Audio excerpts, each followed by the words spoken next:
Hello and welcome to the Maths 2 component of the online BSc program. In this video we are going to talk about a process called the Gaussian elimination method. Using this method we will be able to do a lot of things. So, in particular we will be able to find the solutions to any system of linear equations in a very fixed algorithmic manner, and we can also use it to find the determinant of a square matrix, which we kind of saw last time, and we can also use it to find the inverse of a square matrix which is invertible. Okay. So, let us quickly recall what was our what we have seen before. So, we have seen the following methods to find the solutions of a system of linear equations Ax equals b. Namely, we have seen if A is invertible, then the solution is unique and it is given by A inverse b, and we can find the solution by either Cramer's rule, that was the first method we saw, and the other method we saw was to actually compute A inverse. To do this, we find the adjugate matrix and then we find A inverse b. So, these are slightly cumbersome methods because they involve a lot of determinant calculations, and finding determinants is a very resource intensive process. So, you have to do a lot of computation to find determinants, right, and here we have to find not just one but several determinants, and that is how these processes work. So, compared to this, remember that if A is in what we call reduced row echelon form, then we can find the solution of such a system very easily. So, if Ax is equals b is the system that we are solving, and if A is in reduced echelon form, then we have the following procedure to find the solutions, and note that there can be many solutions now because A is no longer a square matrix, it could be a rectangular matrix. So, you find the dependent variables. So, these are the ones which correspond to the leading entries. So, there is a 1 in the non-zero rows which appears at the beginning of the row, the first entry of the first non-zero entry of that row looked at from the left, that is the leading term. So, the column corresponding to that column, the corresponding variable. So, if the ith column is a leading entry, then xi is a dependent variable, and if the ith column does not have a leading entry, that corresponding variable is an independent variable. Okay. So, all those columns which do not have leading ones, those correspond to independent variables. And then how do we find our solutions? You plug in any value that you want for the independent variables and you back calculate to find the values of the dependent variable. Okay. And note that each dependent variable will appears in a unique equation. That is the advantage of the reduced row echelon form, and you can use that to back calculate and find the value of a dependent variable. And then all such values, for every such choice of values of the independent variables, we get a solution of our system Ax equals b. Of course, you have to, before we do all this, remember this is very important, that if there is a 0 row in your reduced row echelon form and the corresponding entry in B is non-zero, then this system cannot have a solution. Yeah, this was one of the things we observed, and we will use this as we go ahead. Yeah, so, this tells you all the possible situations. So, it tells you whether there is a solution. If there is a solution, it enlists all of them, and we are going to make use of this technique. So, we saw this 2 videos ago, and we are going to make use of technique along with what we saw in the previous video, where we took an arbitrary matrix and we used row operations, so elementary row operations, to reduce it to reduced row echelon form, right. So, we are going to put both these two together and we are going to solve an arbitrary system of equations Ax equals b. Okay. So, what are the contents of this video? We will study what is called the augmented system or augmented matrix for a system of linear equations. we will study the Gaussian elimination method to determine all solutions of a system of linear equations. Yeah, and here our system may not have the same number of variables as equations. So, in other words, your A could be a rectangular matrix, it need not be a square matrix. Okay, and finally, we will use this also, this is very brief, to compute the inverse. So, we will use this technique also to compute the inverse of an invertible matrix, of course, which is square. Okay, so, what is the augmented matrix?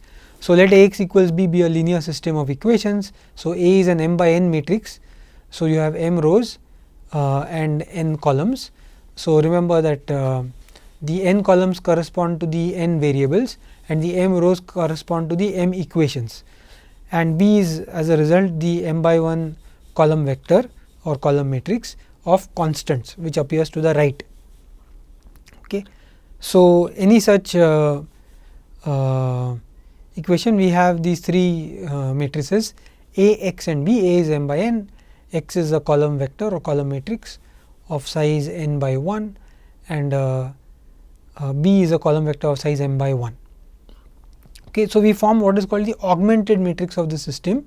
So, this is a new matrix and it is of size m by n plus 1. So, there is a small typo here, namely that our n plus 1 should be in the brackets. So, you have m by n plus 1.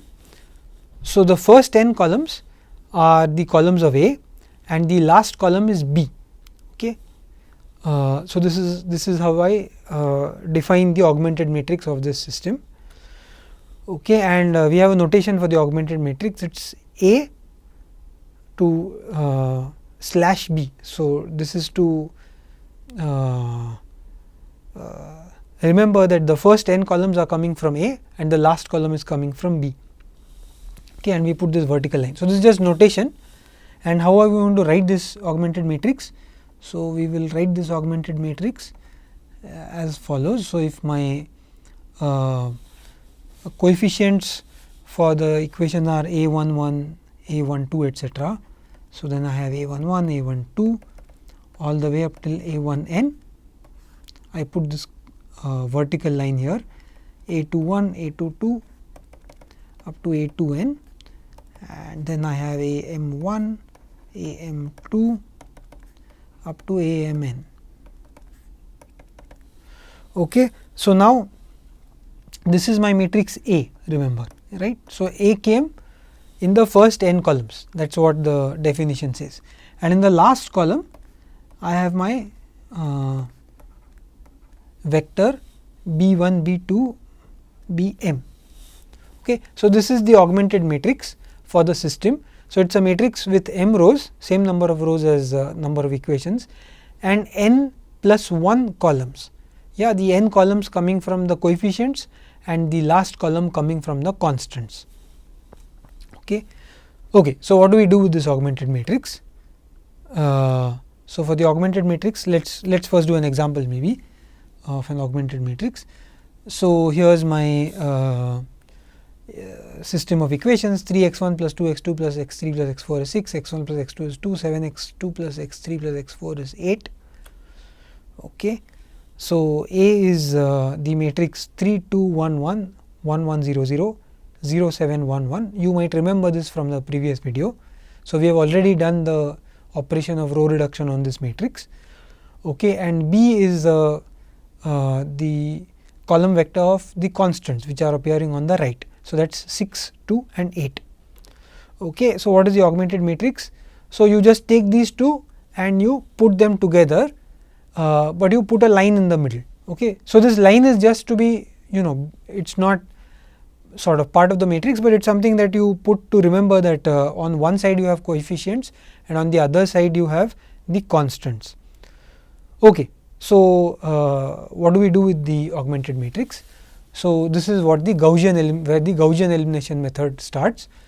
So, you have a system of linear equations Ax equals B, and Gaussian elimination is going to tell you how to get all the solutions of this. So, it will use these two things. First, it will use the augmented matrix, and second, it will use the technique of reducing to the row echelon form that we have reduced row echelon form that we studied in the previous video, and then it will use that for a matrix in reduced row echelon form. If I have something like R x equals C, then I can find all the solutions. Okay, this is exactly the technique. Okay, so let's go through the steps. So form the augmented matrix. So we just saw what that was. Perform the same operations on this augmented matrix that were used to bring A into reduced row echelon form, right. So we know how to bring any matrix into reduced row echelon form. So if you take the matrix A, there is a series of steps, and it's an algorithm using which you can put it into reduced row echelon form. So you have to use elementary row operations. Okay. So you use the same operations on this new matrix that you used on A in order to put A into reduced row echelon form. So note that this new matrix that you have need not be in reduced row echelon form. Okay. And indeed that is the point. If it is not in reduced row echelon form at the end, then something special is going to happen, and if it is in reduced row echelon form at the end, then something else is going to happen. Okay. So let R be the submatrix of the obtained matrix of the first n columns. So you look at so after you do this process on A / B, so the augmented matrix, you apply all these elementary row operations. So in the end you will get another new matrix, which is again with m rows and n plus 1 columns. So you look at the first n columns, and that matrix you call R, and let C be the submatrix of the obtained matrix consisting of the last column. Okay, so the last column consists of C, and to keep track again of the first n and the last column, we will put a vertical line between them. Okay.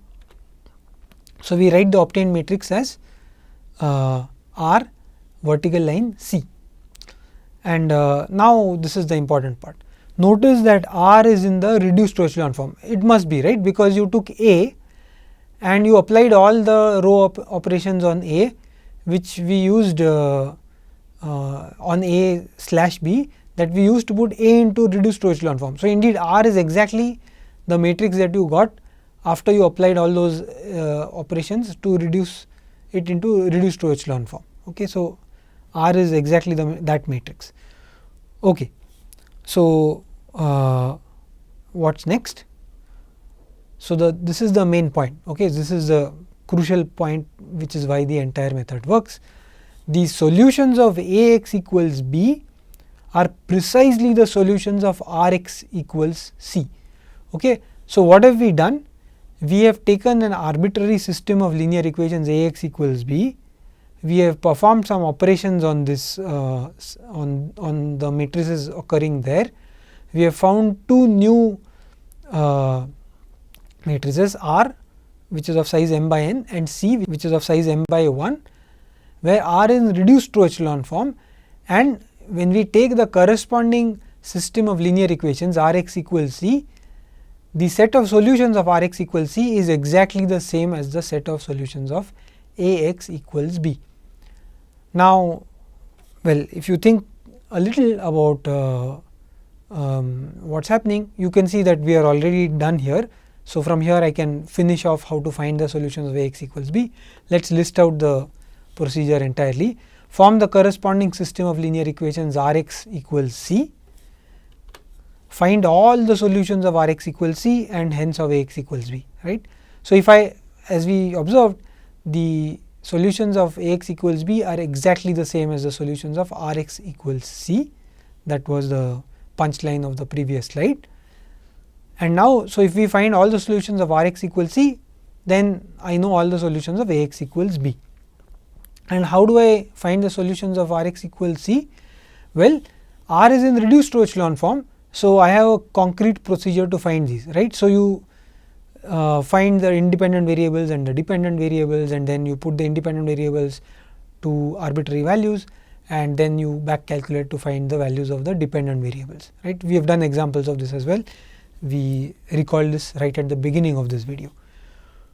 Okay. So we have a very concrete procedure now to find the solutions of A x equals B. So let's do an example. So, you might find this is the same example that we saw earlier, where we put the system of linear equations into the we wrote down the augmented matrix of the system of linear equations. So, now let us perform the Gaussian elimination method on that same example. Okay. Now, if you look at this matrix on the left, right, just the matrix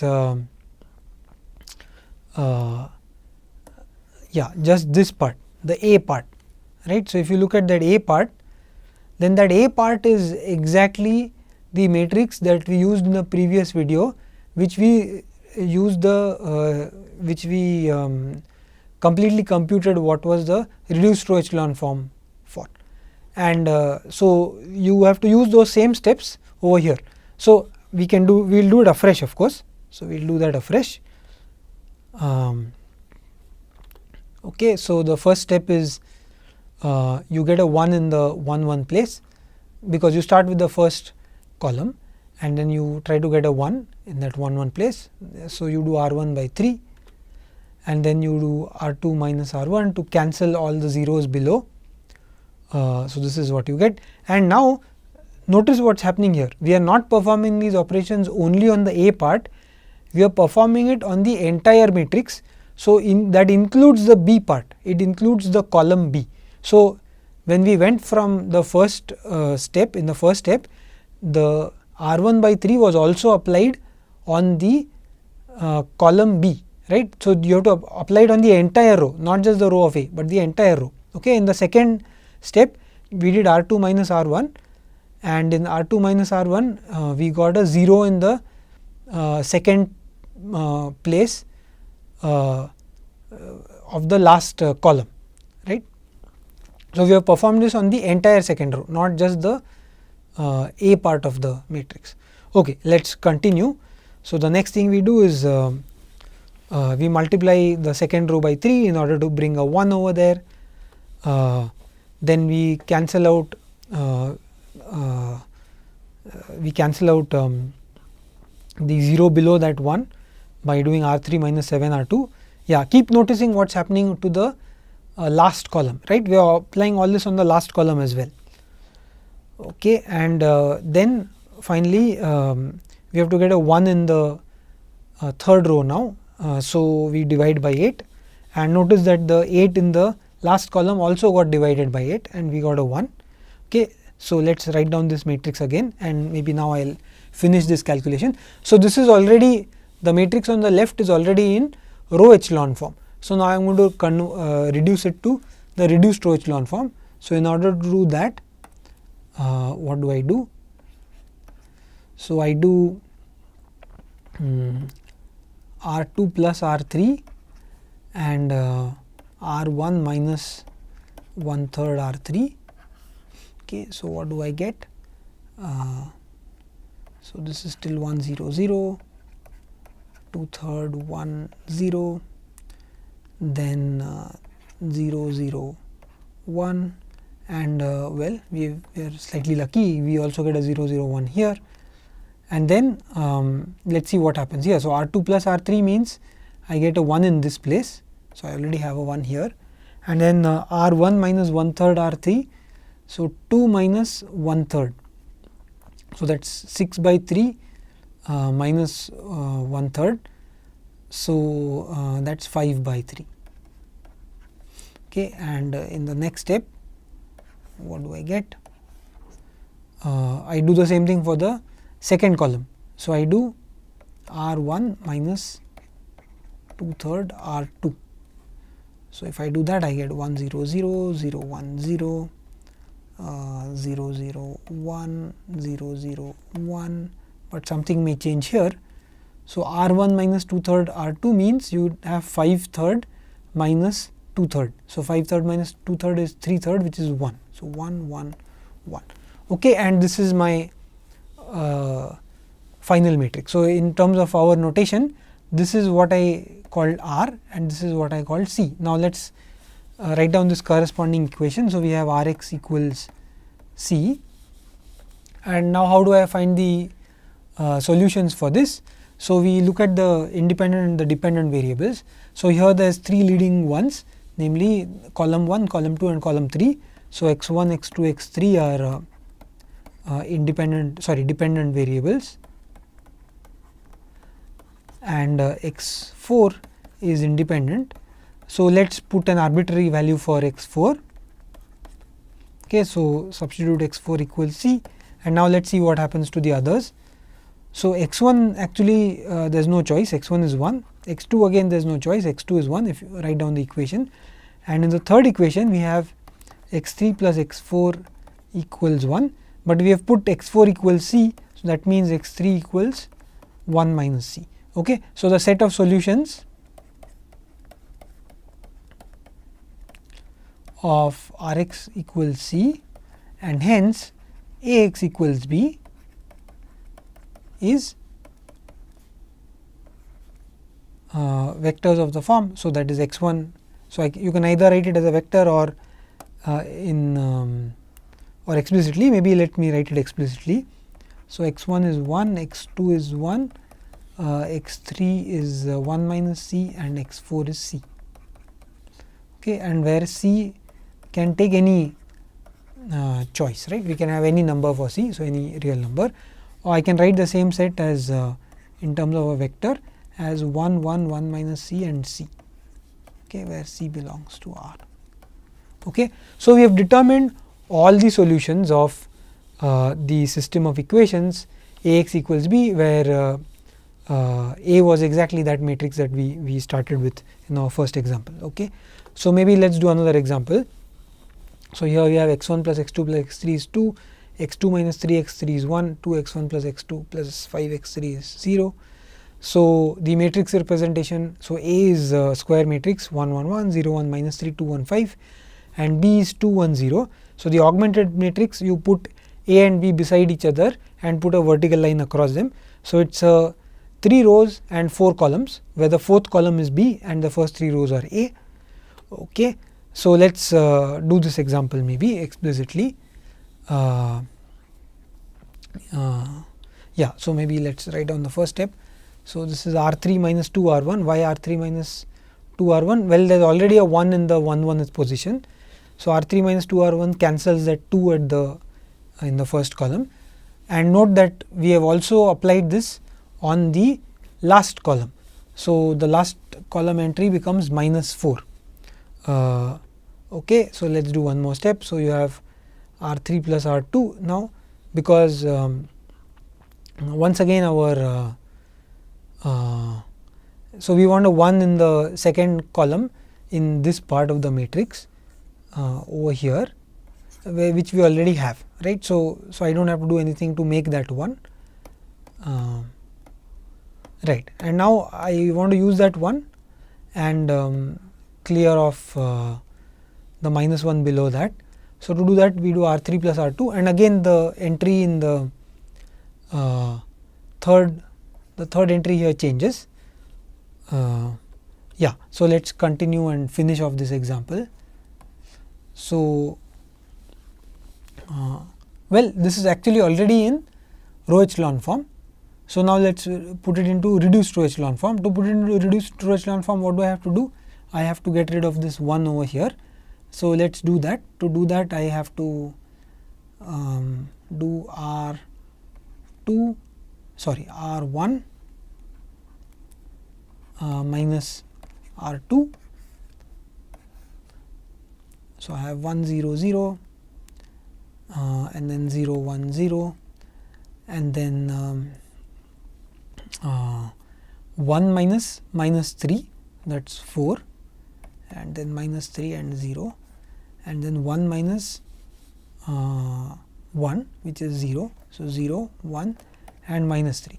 We could actually have skipped this step, but I am doing it just because I want to stick to the procedure. Okay. So, this is in reduced row echelon form. So, this is our R, this is our C.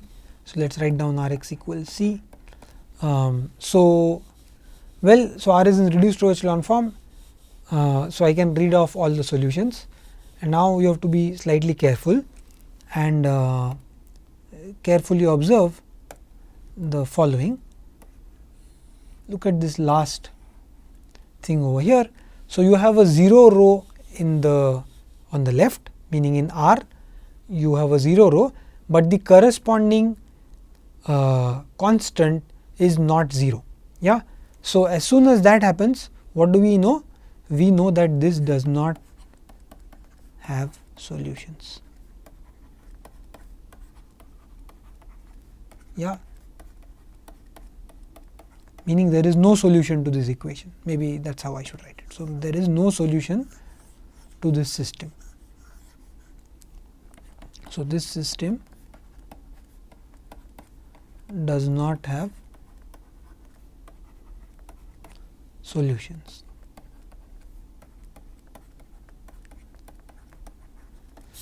Okay, and because this system does not have solutions, neither does Ax equals b. So, therefore, Ax equals b does not have solutions, right. And of course, what is Ax equals b? A is this matrix here 1 1 1 0 1 minus 3 2 1 5, and b was the column 2 1 0. Yeah, we wrote down the explicit system in the previous slide. Okay. So, we have shown an example where we can use this method to also check when a system does not have any solution. Okay, so, I hope both these examples have cleared up any residual doubts. I will just make a comment before I move ahead. I need not have done this last step. Any time in this procedure, when you hit this kind of situation where you have a 0 row and the corresponding entry in your constants, meaning on the other side of the vertical line is non-zero, we are saying that you have an equation of the form 0 times x 1 plus 0 times x 2 plus blah blah blah 0 times x n is equal to something non-zero. Of course, this cannot have a solution, and you can stop right there and say this does not have any solutions. Okay. But if you feel sort of uncomfortable with stopping in the middle, and especially if you want to program this into a computer, then you might as well finish the entire method. Okay. So, this is the power of the Gaussian elimination method. You can find out all the solutions of a system of linear equations. Okay. So, let us study a particular case. We have studied this in a previous video, namely the homogeneous system of linear equations. That means Ax is equals 0. So, remember that for Ax equals 0, we always have a solution, namely x equals 0, right. If you put each of your variables to be 0, then certainly this system is solved. So, 0 is always a solution. So, you can't have a situation where there is no solution for such a system. So, homogeneous system always has a solution. Okay. So, this is called the trivial solution. The solution x equals 0 is called the trivial solution. Okay. And of course, that also means that the other solution. So, if you have a solution which is not 0, meaning there is some xi which is not 0, then that is called a non-trivial solution. Okay. So, for a homogeneous system, there are only two different possibilities.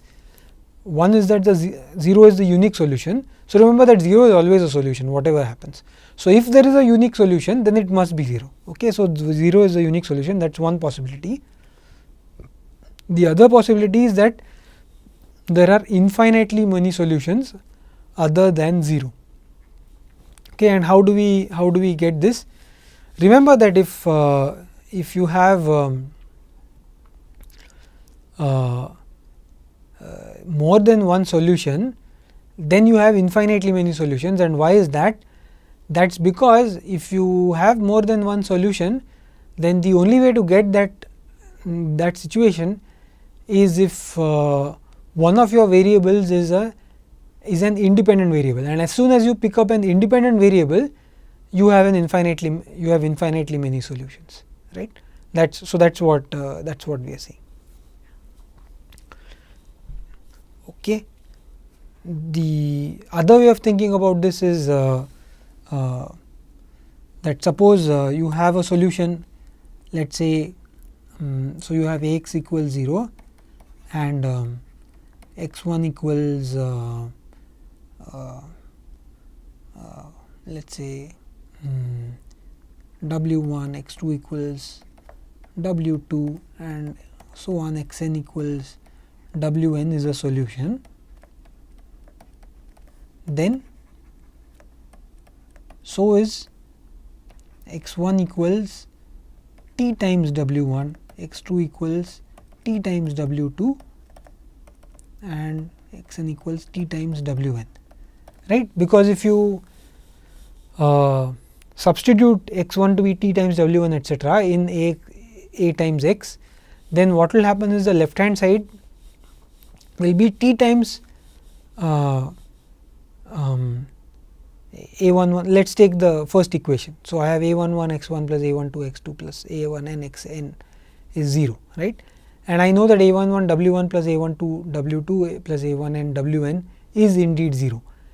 But now, if you substitute t times w 1, t times w 2 and so on in that equation, then you will have a11 times t times w 1 plus a11 times t times w 2 plus a1 n times t times w n. You can pull out the t common, and then you will get t times a11 w 1 plus a12 w 2 plus a1n w n, which we know is 0. So, that is t times 0, which is 0. Okay. So, that is the other way of thinking about this. Okay. So, if you have a homogeneous system, that is something special. Fine.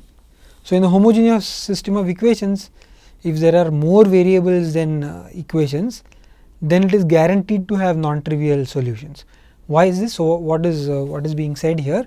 So, you have n variables, remember, and m equations, right. So, you have a matrix of size m by n, right, where these rows are corresponding to equations and columns are corresponding to variables. Okay. So, now if you have more variables than equations, then what happens? Then when you put it into reduced to echelon form, well, you have only m rows, right, but you have n columns and n is strictly greater than m. So, the leading coefficients, the leading ones can occur only in at most in m many places. So, there will be some columns which do not have leading ones. That means, there are some independent variables. Yeah, and as soon as you have independent variables, you will have an infinite number of solutions. So, in particular you will have non-zero solutions, yeah, so non-trivial solutions. In this video, we have studied the Gaussian elimination method, where we put together the fact that we can find the solutions for a matrix in reduced to echelon form, the coefficient matrices in reduced to echelon form, along with the fact that any matrix can be reduced to echelon form using elementary row operations. Those were the contents of the last two videos, and this is a much more powerful method. It is far more efficient than the previous methods, even when your matrix A is invertible. So, this is a method that you will actually use in practice, and it is much more efficient. And even to compute the inverse of A, rather than computing all the minors and so on, this method is far more powerful. Also to compute the determinant, which we did in the previous video. So, Gaussian elimination method is the most powerful method we know in these contexts, and we have seen explicitly using it how to find all the solutions. We can check whether there is a solution at all, and then we can check which, once we know there is at least one, which of those are solutions. And finally, we have seen for homogeneous equations, that is for a homogeneous system, 0 is always a solution. So, the question is, are there other solutions, and we also know how to find those, again using Gaussian elimination. Thank you.